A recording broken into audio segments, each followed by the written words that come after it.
Aujourd'hui, on va faire du surimi et une sauce qui va avec.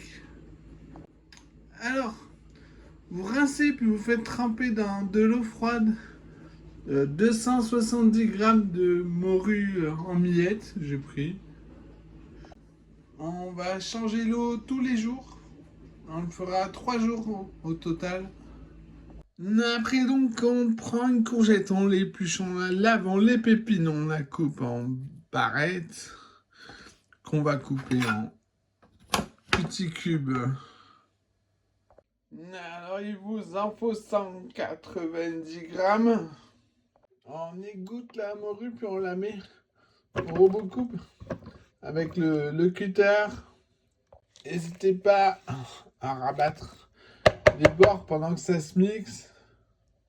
Il faut laisser longtemps quand même.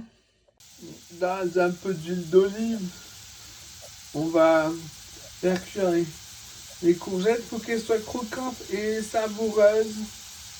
Voilà. Et pas belle morue. On y ajoute les courgettes.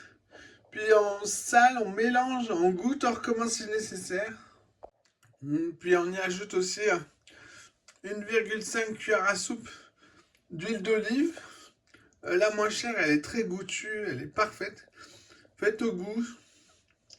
Ensuite, prenez 800 grammes de poisson sans arête, sans la peau. Moi, c'est du colin surgelé, c'est le moins cher, c'est parfait. On le décongèle au micro-ondes. Le poisson au mixeur avec le cutter. Comme pour la morue, longtemps. Voilà. C'est assez mixé. On va y ajouter 5 blancs d'œufs. On le mélange avec le robot. Autant en profiter. Dans le plus grand des plats qui va au micro-ondes, on met un papier cuisson. On y met presque tout le poisson. Dans ce qui reste, on ajoute les jaunes d'œufs. On va aussi mixer pour mélanger. Puis on met par-dessus. Ensuite, on va le cuire. On peut faire au micro-ondes. C'est l'été, c'est bien. Mais ça aura moins de goût. Alors, je vais le faire au four. Moi.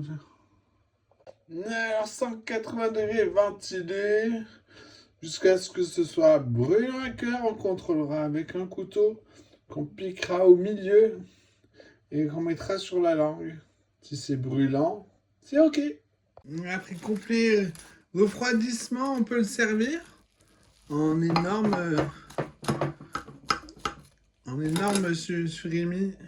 Vous voyez comme ça, et une cuillère à soupe de sauce morue. Bon appétit!